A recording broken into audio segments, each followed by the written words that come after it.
les nouvelles de l'Union européenne. Le mardi 2 décembre 2025, Eurostat publie une inflation annuelle de 2,2% dans la zone euro. Les services demeurent le principal moteur de la hausse, tandis que l'énergie reste modérée.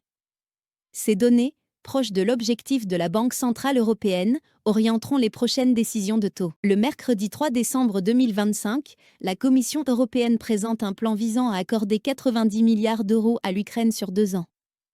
La proposition s'appuie soit sur l'utilisation d'actifs russes gelés, soit sur un emprunt commun de l'Union.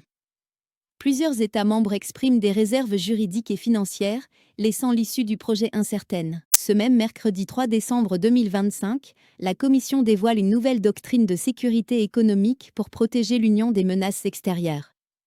Le plan prévoit un renforcement des contrôles sur les investissements, des mesures anti-dumping et un soutien aux chaînes d'approvisionnement stratégiques. L'objectif est de réduire la dépendance aux fournisseurs non européens dans des secteurs clés comme les semi-conducteurs, la défense ou l'énergie. Le jeudi 4 décembre 2025, Emmanuel Macron conclut une visite d'État en Chine au cours de laquelle il n'obtient pas de concessions géopolitiques majeures. Xi Jinping rejette toute responsabilité dans la poursuite de la guerre en Ukraine. En fin de déplacement, Macron appelle les étudiants chinois à se concentrer sur le contenu des messages diplomatiques. Le vendredi 5 décembre 2025, la Commission européenne annonce une amende de 120 millions d'euros contre la plateforme X pour pratiques trompeuses et manque de transparence publicitaire. Washington réagit vivement par la voix de Marco Rubio et Christopher Landau, tandis qu'Elon Musk conteste publiquement la décision.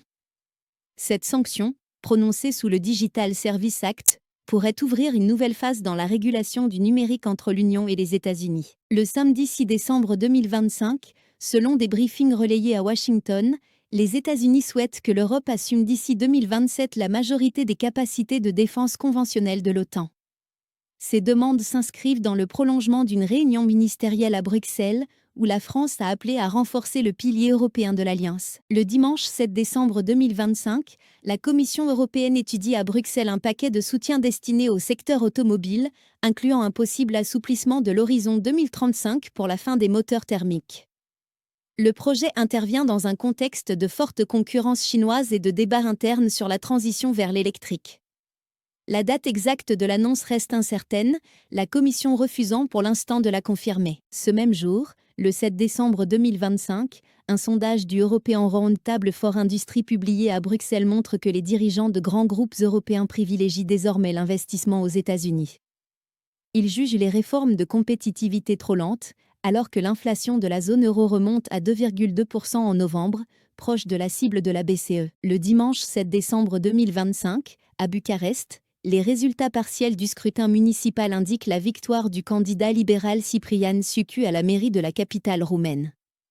Il devance la candidate soutenue par l'AUR, dans un vote marqué par la consolidation de la coalition pro-européenne au pouvoir. Enfin, le 7 décembre 2025, la plateforme X suspend le compte publicitaire de la Commission européenne, 2 jours après une amende de 120 millions d'euros infligée pour manquement au Digital Services Act. Bruxelles reproche à XD, Bluecheck, trompeur, un manque de transparence publicitaire et des restrictions d'accès aux données pour les chercheurs, dans un contexte de tensions croissantes entre l'UE et les grandes plateformes américaines.